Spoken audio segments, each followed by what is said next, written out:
We're going to begin our tour of Mountain View Cemetery on a hill well above the cemetery, and in fact we can see not just Mountain View Cemetery from here, down below us here with Charles Crocker's monument on Millionaire's Row poking his head out there, and further beyond Charles Crocker, all the stones out there belong to a second cemetery, the Catholic Cemetery, which was founded just a little bit before Mountain View was founded. Mountain View was founded officially on December 26th, 1863, and the Catholics founded their cemetery a few months earlier. And then tucked in the dell between the two cemeteries is a third cemetery that belonged to the First Hebrew congregation. They began their burials there in 1865, and stretched out on the other, as we look beyond the cemetery there, of course, the San Francisco Bay, out in the distance, the San Francisco Bay Bridge, a little closer to us, the white bridge, the suspension bridge is the Bay Bridge, which takes us into San Francisco.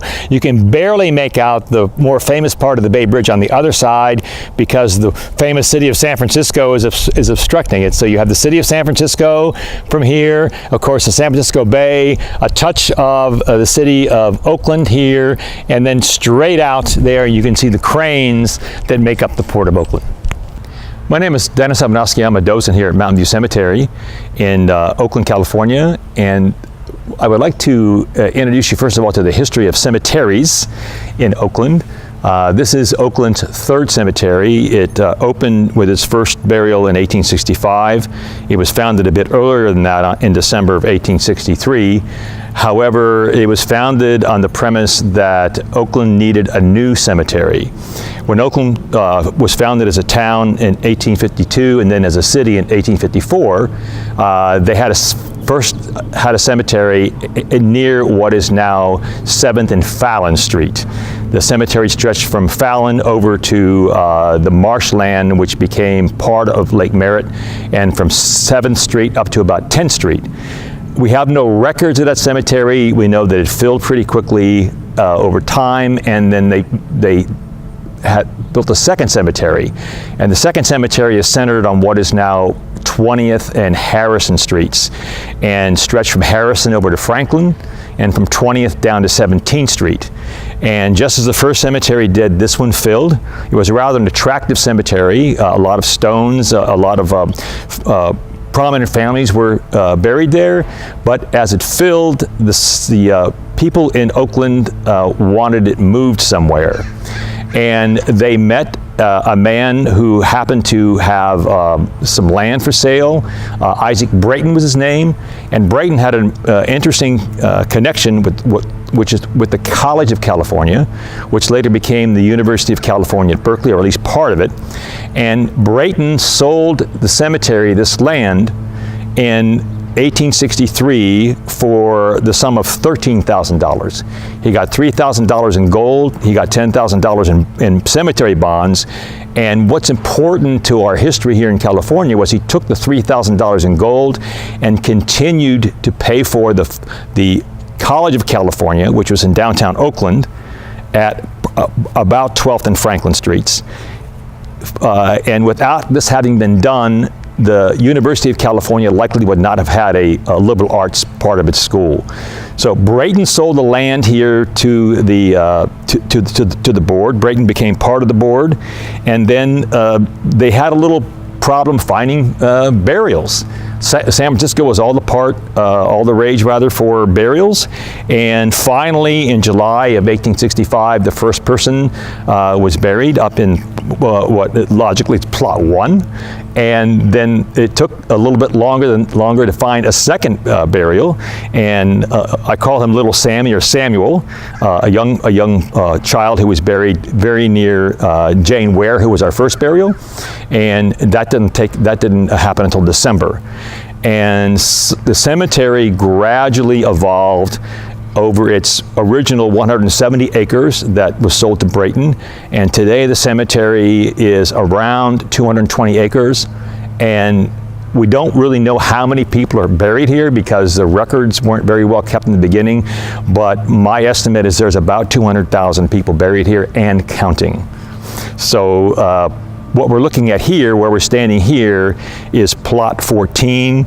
It's one of my favorite plots in the cemetery because it shows and emphasizes the first cemetery movement in the United States, which was the rural cemetery. And what you can see here, for example, behind me is a pyramid, and up the hill these larger monuments. And these large monuments were part of a movement that stopped even before this cemetery was open. In Cincinnati, about 1856, I'll say, they began to create what they called a lawn cemetery movement. It was called a lawn cemetery because it allowed the caretakers to better take care of the grounds rather than having these big monuments to scythe the grass around or mow the grass around. They came up with this idea of having smaller stones, and you see some of them here behind me, mostly planted in rows to make it easy for the caretaker to take care of the cemetery and make it look crisp and clean. And then finally, nothing to do with the earthquake at all, in 1906 in Los Angeles, they started what they called a memorial garden movement. And a memorial garden movement is interesting because it typically has no stones in it, but it has there may be a flat marker, and you'll see some of these here in the grounds where I'm standing. The flat markers are from this memorial garden movement, but a lot of times, something you'll also see behind me are the walls, the small walls that define each plot, and that they're called coping. So the lawn cemetery, or rather the garden cemetery movement, memorial garden cemetery movement, had the coping, and a lot of times they would not have any markers in them at all, and what we would call an unmarked cemetery, unmarked grave, but when actually, in fact, the grave was not unmarked, but was simply part of a memorial garden movement. I'd like to introduce you to William Gwynn and his family. Gwynn was an early arrival in California, and he was at Monterey when they formed the state of California, and had he had his way, California would have been divided into two, with a South California and a North California, and a South California, about the border would have been about where Big Sur is today, would have been a slave state. Gwynn saw that he was not going to get his way and went along with the idea of California being an entirely free state. And I think as a reward for his going along, he was selected, not elected, but selected, one of California's first two United States senators. He served in the Senate for 6 years, and he did a lot of good for the state of California, making sure that the military had its money from the federal government, the ports were properly done by the federal government, and then finally, when he left office, he went elsewhere. What's important about Gwynn in California history, not only did he want to have a northern California state and a Southern California state, but that he was indeed himself a slave owner.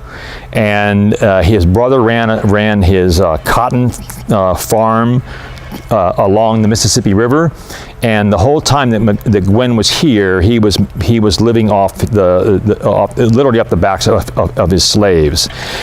Gwynn later on left here. He went to New York. He came back more or less as a hero. He was welcomed back, one of the state's first senator, and he was buried when he passed away, he was buried over in San Francisco. And they cleared out the cemeteries in San Francisco, and if you could afford to do so, you would have your loved ones moved somewhere else. If you couldn't afford to do this, then your loved ones' remains were simply taken down to Colma and put in a big mound. And fortunately for William Gwynn and his family, the family did have money, and about 1902 or 1903, they bought this plot, and they hired a relatively famous local architect, Henry Haight Myers, to design this pyramid behind us. And this pyramid is part of one of the movements, revival movements, and which in this case it's Egyptian revival. And you can see not just the pyramid, but the various decorations here, the name Gwynn and all the other European, or rather Egyptian decorations here. But over time, this monument has settled into the ground. It's falling apart somewhat, and we're even now afraid to open the doors because we think it's going to come down on us. I've offered the cemetery. One of the people who take care of the things in the cemetery, and I wanted to take care of this monument, but we decided it wasn't worth opening the door and to find the whole thing crumbling down on me. So, Joseph LeConte and his family rest in this plot here, and the most interesting portion of this plot is the stone behind me. LeConte was one of the founding members of the Sierra Club, and the Sierra Club was camping in Yosemite Valley, and LeConte passed away in the valley, and they had to take his body from the valley, of course, here to Mountain View Cemetery. And when they did, they went up to Glacier Point. They selected this stone from Glacier Point and hauled this stone all the way from Glacier Point to here and used it to mark the grave. And Joseph LeConte is associated with Yosemite. There's a LeConte Lodge in Yosemite, or there was a LeConte Lodge in Yosemite, because the LeConte name has fallen somewhat out of favor. And one of the reasons is, just like William Gwynn used his slaves to further what he was doing, the LeConte family did the same thing. The LeConte family went back to trace their origin back to a family that owned slaves that produced not cotton but rice. And this meant that the slaves spent their days in the water rather than just on the ground. And over time, LeConte and his brother Joseph, his brother John, this is Joseph, and John, who's also buried here, became members of the Confederate Army. They were both officers in the Confederate Army, and their expertise was producing explosives. They did not have dynamite yet at the time. Dynamite didn't come about until 1868. And so their job was producing explosives, and they were both military officers in the Confederate Army.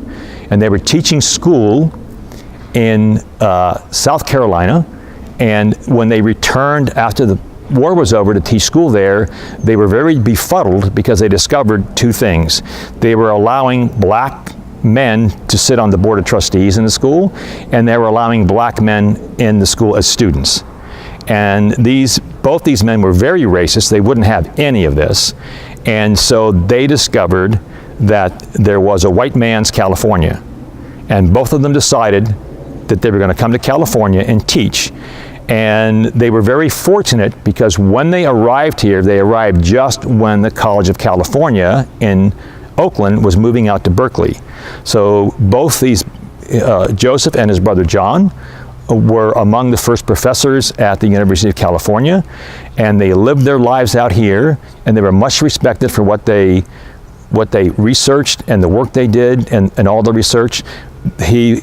Joseph here is mostly remembered as one of the founding members of the Sierra Club, but over time people begin to recall men like LeConte and his brother who made their living on the backs of slaves, and in this case particularly on the backs of slaves who spent their days waist high in water raising rice.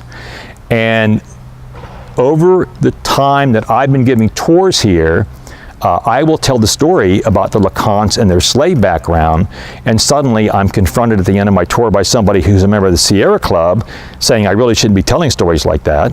And I'm also confronted by people who want to go right over to the city of Berkeley and change the LeConte Avenue and the LeConte Street name and anything named for LeConte because these men had something to do with slaves. This is now happening.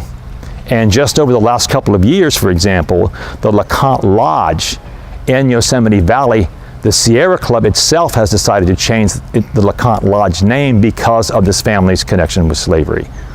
I'd like to introduce you to Josiah Stanford, and I've always liked to tell people he's not just Leland's brother. Leland Stanford, the more famous brother with the railroad and with the university here.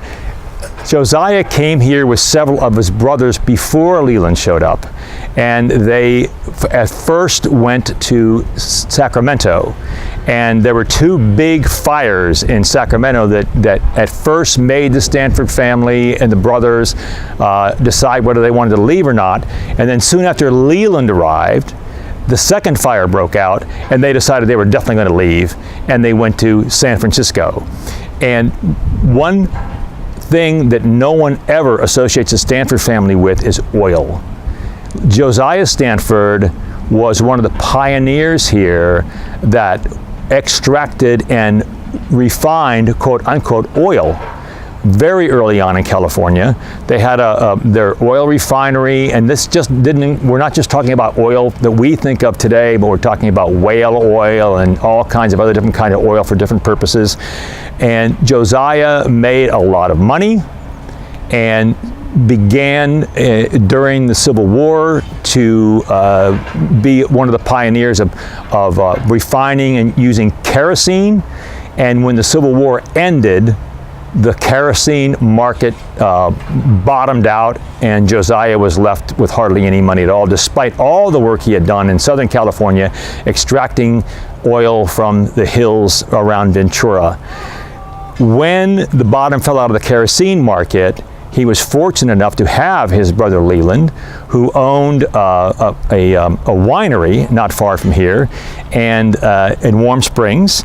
And at the end, Leland Stanford invited his brother to run this winery, which was very important to champagne drinkers in California, because they were the first. This winery in Warm Springs was the first in California to manufacture, let's say, what we call champagne. Of course, the French insisted this be written with a small c rather than a capital C, but they cornered the champagne market here for a while. And one other interesting thing about Josiah on a local level is that he's one of the 5 families who lived in the Cameron Stanford house on Lake Merritt, and every single one of the families in the Cameron Stanford house rests here at Mountain View Cemetery. David Dowdy Colton rests in one of the more magnificent monuments here at Mountain View Cemetery. It is what I call exaggerated classical revival. There's a lot of exaggeration to this. The classical revival style can be seen in the fluted columns and in the capitol up there.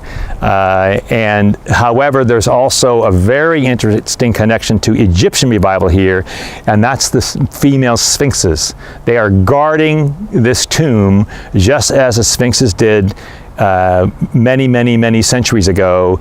The Sphinx, the story goes, was guarding a road, wouldn't let anybody pass. In fact, if you couldn't answer the question the Sphinx asked, he would eat you. And not everybody was able to answer this question until Perseus came along and answered the question. And the question was simply what goes on 4 legs in the morning, what goes on 2 legs in the afternoon, 3 legs in the evening, and is strongest when it walks on its fewest legs. And no one could answer the question until Perseus, and the answer is man. Because a man or a woman crawls in the morning, 4 legs, walks upright with 2 legs in the afternoon, and then the 3rd leg is, of course, the cane. And a man or a woman is strongest when he or she walks on just the 2 legs. When Perseus was able to answer this question, this female sphinx disappeared. One of the many things that made Perseus a hero. David Dowdy Colton, whose large, huge monument is behind me, arrived in California and went to the gold fields in Stanislaus County. For some strange reason, I believe he was 17 or 18 or maybe even 19 years old, he was made the sheriff of the county. So he had some kind of influence from the very start. When he left the county, he came back and he met the members of the Big Four, one of which was Collis Huntington. And I'll explain a little bit more in a few minutes about the Huntington connection here. But Colton was jokingly referred to as the half of the Big 4.5.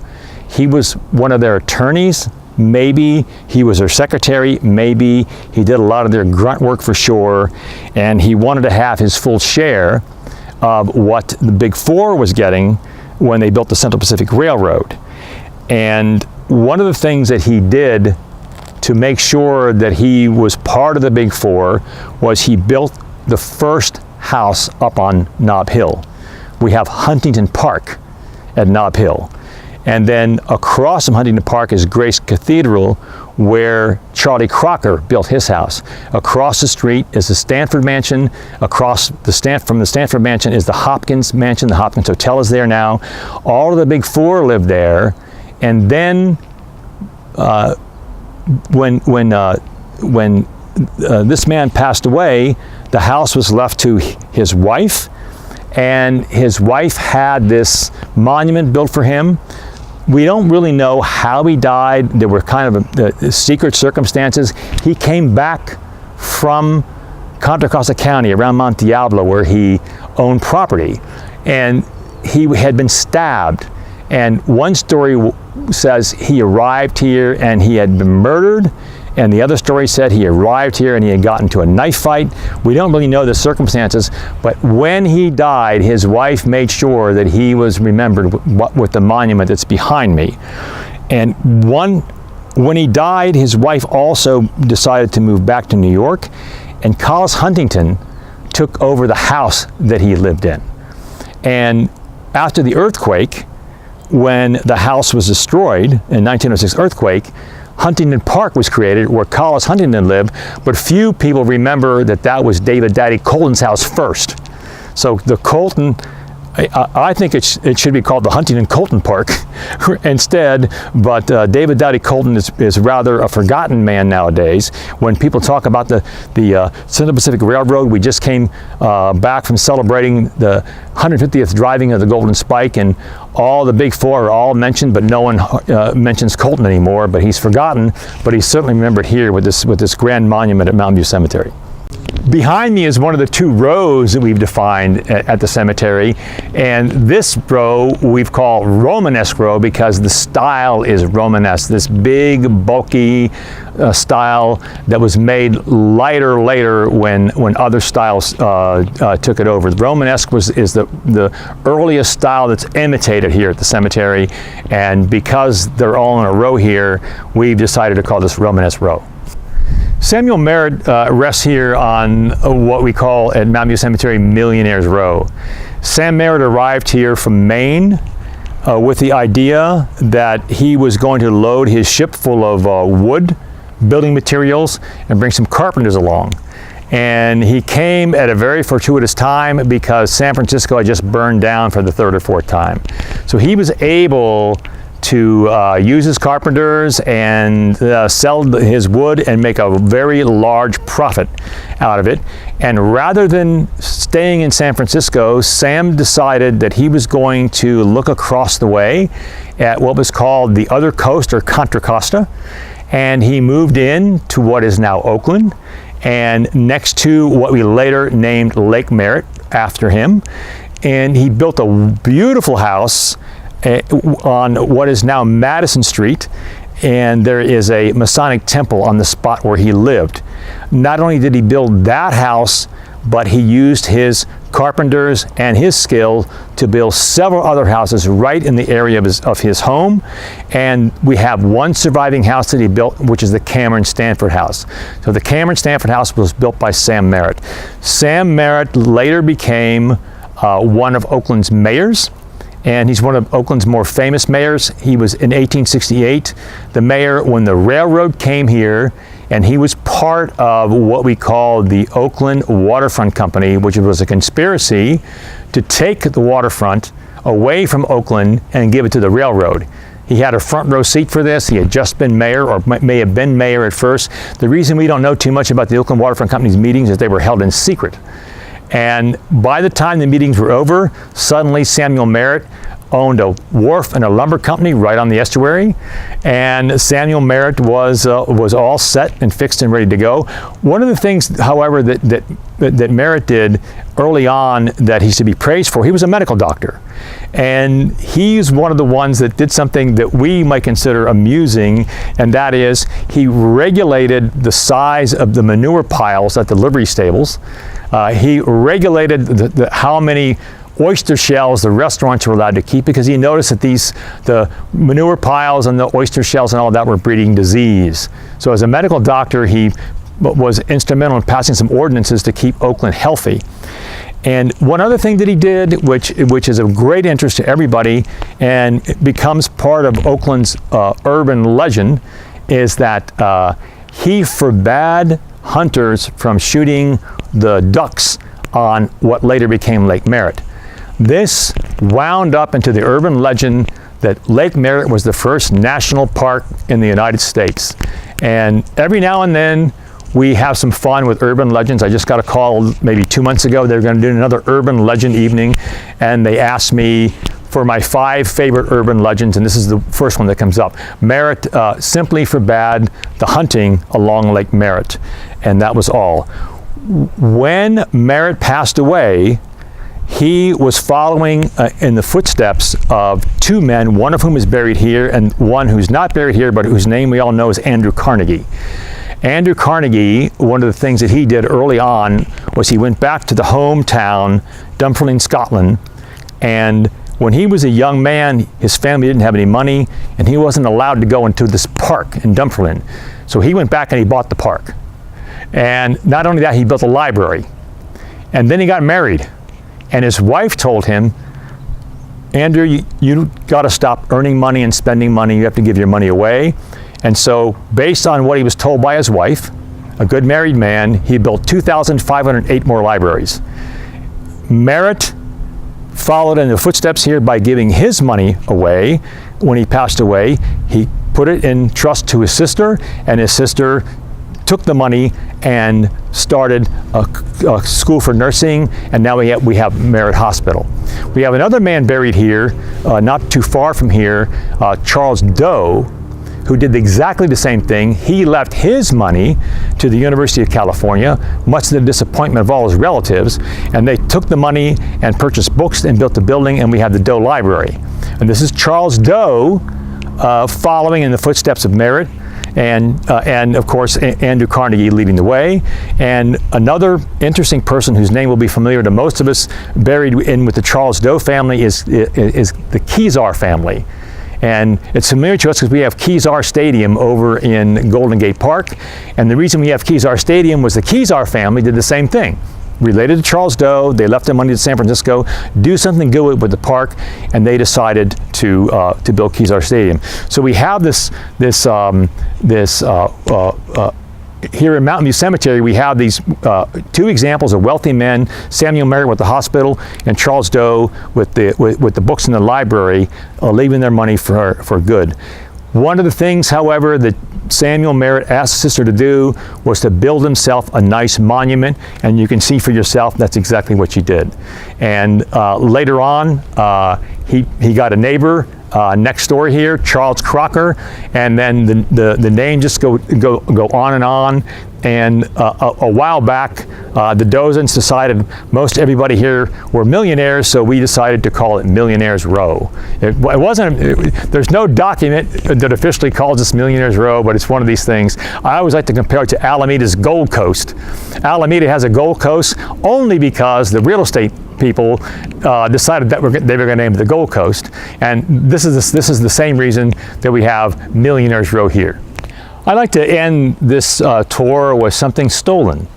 And what was stolen was, if you're familiar with the cemetery and you see this angel, you'll think that it was the Crocker angel, that it belongs on Henry Crocker's grave. But in fact, when Francis Schmidt died, his family had someone go over, sketch the Crocker angel, and give it to the designer, and underneath the sketch of Henry Crocker's angel, it says like this.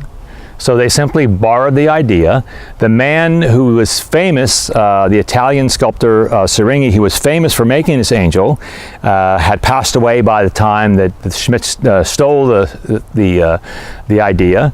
The Crockers paid the Seringhi family for the use of the image, and this image is not just here. You'll find it over in Italy. My fellow author, Michael Cobruno, did visit Italy some time ago and came back with several pictures of a very similar angel. The angel represents melancholy, and the angel itself was borrowed. This is borrowed from the Crocker Mausoleum. The angel itself was borrowed from Frederick Durer's painting called, or engraving rather, called Melancholy. And if you ever look at Durer's painting, if you look at the book that I've written, I have a likeness of Durer's Melancholy in the book, and these two angels on separate pages, so you can see the similarity that Seringhi very, very likely borrowed the idea from Albrecht Dürer. And this belongs to Francis Schmidt, and Francis, a young man, died very young, and we have a wonderful picture of the day after his funeral with this entire hill behind us here and all around on each side bestrewn with flowers. So the family loved Francis well enough to make him remembered with this wonderful likeness of Durer's Melancholy.